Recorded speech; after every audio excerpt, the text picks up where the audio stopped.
Well, hello, my name is Philippe Patterson with Taji Mag. How you doing, Miss Sonequa? I'm doing good. It's nice to meet you. Nice to meet you as well. So we're talking about your wonderful film, your touching film, My Dead Mm. Friend Zoe. So I have to ask, what was your first reaction once you picked up the script and read it? Ooh. Well, I knew that I was gonna do this. I think before I even fully read the script, Kyle Houseman Stokes, the writer, the director, he wrote me a letter, and I jumped at the opportunity to stand with him. I was honored to do it because he wants to save lives with this one. And so I came on board, and then I saw the short, and then I read the script. And it's just it's the kind of work that I'm honored to do. It's like a dream. It's a dream to do this kind of thing.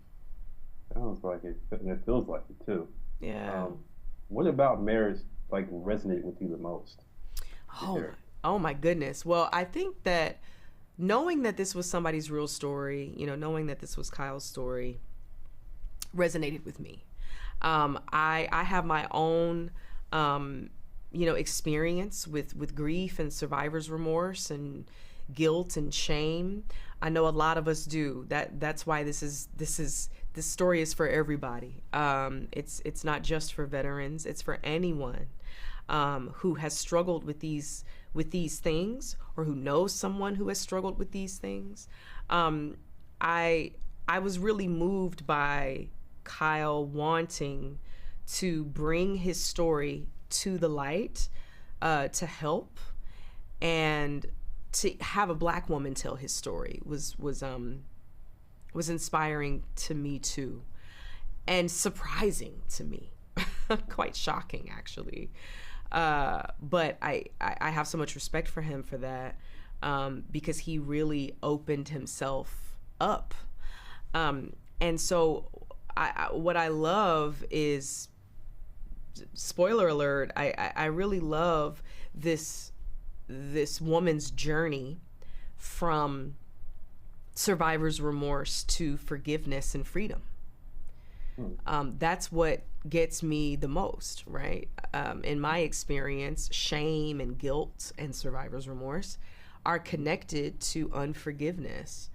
And I love that it is forgiveness that ultimately set her free, and at least set her on her path to freedom Yeah. and healing. Um, I think that, in addition to just being able to play a soldier and being able to play a veteran, those things are really compelling to me too, because I have a lot of respect for people who put their lives on the line for others. Yeah, and what the beautiful thing I like about this film is that you really paid attention to the story and didn't really focus on, even though Zoe, I mean, sorry, married with a black woman, Mm-hmm. it didn't really take away from the story. And I Right. think I read the press notes, Kyle didn't want to take away from that. Do you think he accomplished that? And how does it make you feel about the story?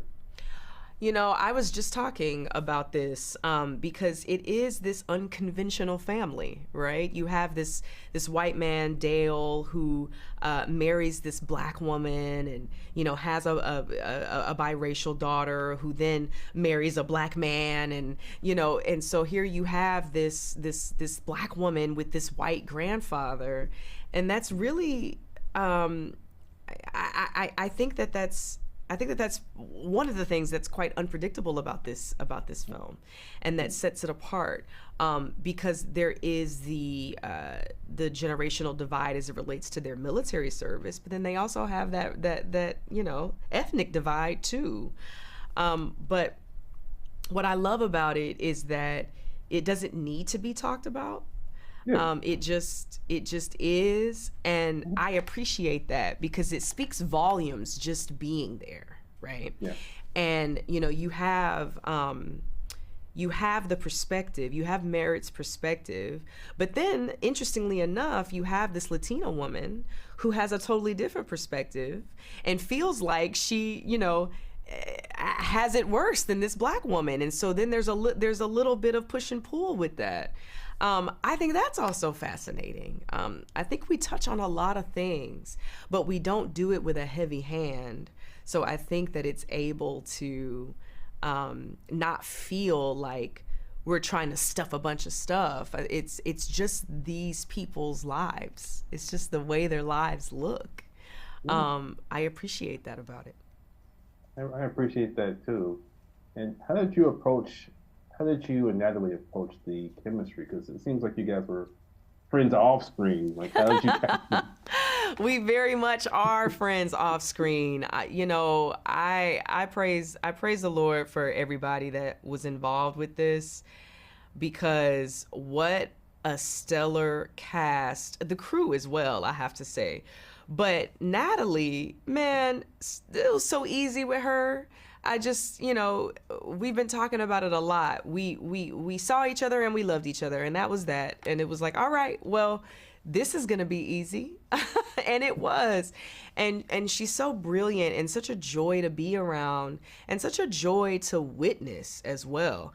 I love the way she creates. I love her choices. I think that she's such a practitioner. And I learned so much from her. And she also, just made me feel so safe and seen and loved. And so we were able to go to the deepest, darkest, farthest places together because of that. And I'm so grateful for that, because it doesn't have to be that way, right? Sometimes, sometimes chemistry is sort of manufactured. Sometimes it's built over time. But with her and I, it was instant and it was easy. So what did you learn from this film? Like, I know you've had some experience with grief and what have you. Did Yeah. you feel it could have any type of therapeutic revelation or anything like that after doing this film, or during the film? Yeah. Well, honestly, like I have, I'll speak very, sort of brazenly. I have a very particular relationship with forgiveness, because my entire faith in the Lord is built on it. I feel that this life of freedom that I have access to through Christ is only because of forgiveness. So seeing it play out in this way, seeing this woman finally forgive herself and then be able to let go of the guilt and shame that she had carried for so long, and see it, meaning bring it to life. It really impacted me. And I even remember talking to Kyle the day that we did this, the big moment in the cemetery, the climactic moment. I asked him if he had that same, sort of therapeutic, cathartic release. And he could not remember an exact moment that he had like that. But he said, I think it might be right now. I think it might be from this moment, from bringing this moment to life. And that was huge. That was huge for me. And so essentially I saw, or it was affirming in that way. I saw yet another example of it, yet another example of love leading to forgiveness, leading to freedom, right? I also learned how to listen better, because even though this story is for everybody, it's a specific story for veterans, but it's universal in that anybody can relate, because so many people are carrying around this kind of pain. But I learned from the veterans who, opened up and talked to me, like Kyle, but like some of the other actors that are in the film who happen to be veterans as well. They told me how people don't really listen. They'll ask questions, but they don't really listen to the answer. They sort of glaze over and disengage. And so if we want veterans and other people who are hurting to start talking, we have to also start listening better. And okay, it's uncomfortable. Okay, it hurts you, but sit in the hurt. and the discomfort with this person. And especially if we're talking about a veteran, it's like you owe them that at least, to just sit in it with them, ask them questions. I know Kyle said something. He's said this quite a bit, and I love it. He said, call up a veteran in your life and take them to lunch and ask them, like, tell me something sad, tell me something funny, and tell me how how you felt during those 2 times. I love that. It's a sort of invitation. Like, maybe this is a way that you can do it. Yeah. But I think that we can do that for other people as well who haven't served, who are in pain. But we have to start listening. We have to start listening better, listening better, and listening more as well. You're answering all my questions. Getting me. Last question I have is, what historical figure would you like to portray on screen? Ooh, that's a good question. Okay. I would love. First person coming to mind is Angela Davis. Like I said, I just interviewed her, so yeah, that'll be a good one. Yeah, I would love that. Oh, I love her. I love her for so many reasons. That would be lovely. All right. Well, thank you very much, man. You are awesome. Hope we can do this again because you're just amazing. Oh, thank you. Thank you for saying that. And this was such a good time. Thank you for your questions. And I hope we run into each other again too. Oh, we will. Thank you. Bye.